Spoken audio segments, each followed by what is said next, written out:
We've been looking for you. Marvin Gable. I thought a has-been killer like yourself would be scarier. It's one thing to have an action figure, but come on. Who's not getting one of these this spring? I love it. The first time I saw this from our props department, I was laughing my ass off. It is so funny. 3, 2, 1, action! I can't even picture you mad. I mean, I was rewatching all of your speeches during award season. When was the last time you were even angry? Because in this film, your character has quite an angry past.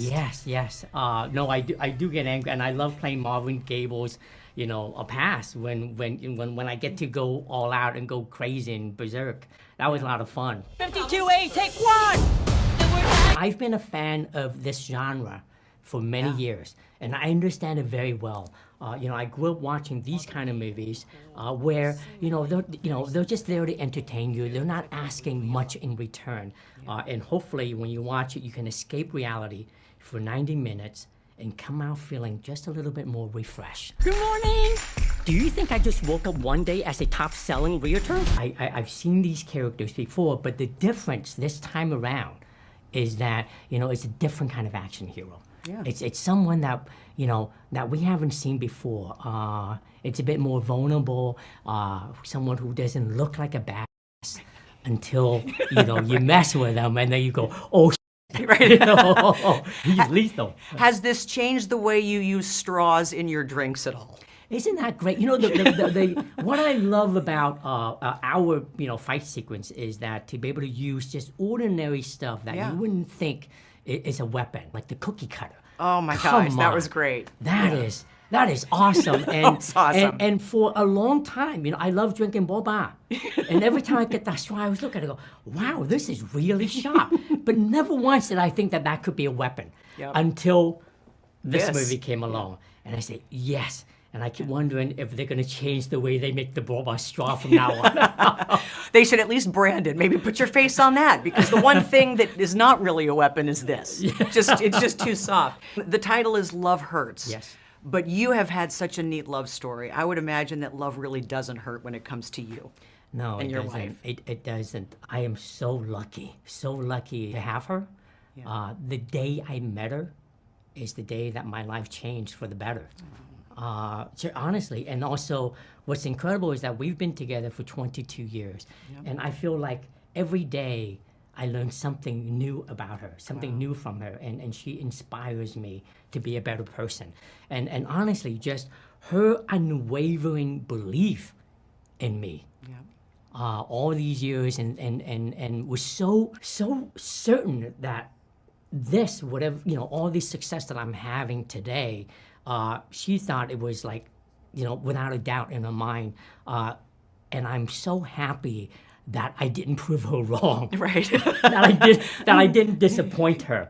That's what's so wonderful about all of this. Please tell me you've got something else besides a pillow with your face on it for Valentine's Day for your wife. Do you have something special planned for this woman that you've just credited with your success? I mean, honestly, it's spending time with her is the best Valentine's Day. Oh man, you are good. Yeah. I gotta get with my husband now and have a chat. I want my life back, and I need you to help me. I rewatched, I had forgotten actually that you were the one who gave Key his Oscar. Yeah. And your reaction when you announced his name and all of that, when did discussions start for you guys to work together? You know what's funny is he told me this way after the fact. I think we were midway through filming, perhaps. And he was like, my wife, Echo, who was there with him that night, had looked up apparently and looked at me and said, I think Ariana's Rose. And he was like, oh, really? Okay. And then he went about his business winning an Oscar. But I just thought it was fascinating. I was like, well, first of all, the lesson there is listen to your wives. Yes, for sure. Listen to your wives. Yep. And I just couldn't believe it happened. We had the best time making this film. You can tell. There's just we have a real mutual admiration for each other, I feel like, and it made for a great partnership. Yep. And I don't know.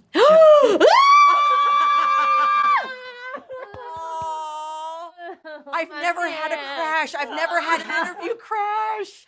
Do you want to sit my here? guy. I love her so And I much. love you, my Oh, love. you look beautiful, honey. Thank you. Thank you. Oh my Yeah. god, I love this. Yes, This little this is a crochet little Momo. little tribute to our movie. Pillow anyone? I Pillow know. anyone? Honestly, I've been telling everyone it's like the most magnificent lumbar support. Key will always have your back. I love answering questions about how, we get this, we get a chance to do this. I mean, honestly, we had such a good time. We did. We Yeah. did. Well, and I was just saying, it was like a really fun work partnership. Like we had and each other's everybody's back. gonna know how badass she Oh. is. I mean, she does all her fight scenes, and she's incredible. I mean, when she told me that this is the first time you like doing fight scenes in a Yeah, movie, like a I real didn't believe it. one. Yeah, It was because you the look like a coolest. pro. But anyway, okay. No, this is just we a were quick just crash. talking. I love you. I honey. love you. I love Okay, you. I'm just okay. trying to keep up with you. He's badass you at for doing that. everything. I never get the interview crash. I see him go viral, and I never get one. So that was perfect. There you go. Thank you to Harkins Theaters. Moviegoers will love this. Yes. The only thing missing, though, from those fight scenes that you get to do, how great would it have been if you'd busted out into a song? Oh, well, you never know. You never know. Maybe that's like the next iteration of what we do is fight sequences with song. music. Honestly, I breathe fire and roller skate and do fight scenes and act at the same time. So it just seems to be like a built-in job requirement for me. So I'm game. Why not? Well, I was going to say, when you've got such talent and you're in a film that maybe doesn't necessarily showcase it, but showcases other things, Yeah. is there ever a party that's like, oh, it would be, I do have this. Like, don't forget, or I fans know. that say, I would have loved to have heard you bust into it. Oh, that's really sweet. Blessing you know and a what? curse. You know, here's something fun. I'll tell you. I did something different with this character. Part of what I wanted to do with this was kind of like experiment with her energy through song, and so I actually. I can't believe I'm telling you this. I went into the studio and there was a song that my friend had sent me, and I was like, this kind of sounds like Rose, just like her ethos, her energy. And I was like, let's go into the studio and like just play with it. And then I had so much fun. I was surprised at what came out of me, but I loved the energy so much. He sent me the draft, and I listened to it every day while I was making the film. And like that energy was like the hype music for me. And I've never worked that way. I've never like found a tune and put my own voice on it to use for the character as like a source of inspiration. So that was really fun. Will we ever get to hear it? Will it ever be on the soundtrack? Will it ever be released? It's definitely not on the soundtrack. I don't know. We'll see. We'll see. Okay, fingers crossed. See that? Oh, that's good. Yeah. That's the best one so far. Congratulations on this. Thank you so much. What is in the water over there at 87 North? I mean, what is it about the stunt guys that turn into really good directors? Well, I mean, that environment where we're brought up, when Dave became a director, like he had a team, and their whole thing was thinking about like, we always thought about stuntmen were also filmmakers. Yeah. So as they kind of went up in ranks, our team would kind of fill in the holes they left. So they kind of brought us up that way. He said when he first read the script, he didn't realize it was really meant for him, really. When did you know he could be? I mean, I know he's got a little bit of background, obviously, in stunts. Yeah. When did you think, oh, he'd be perfect for this? It's fun.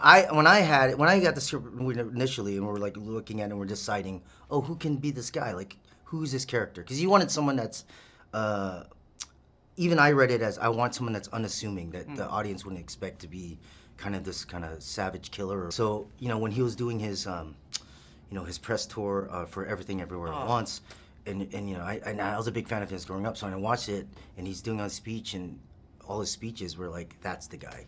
Did you cry? I cried during half his speeches. That's very touching. Yeah. And you just root for him. You just want to root for him.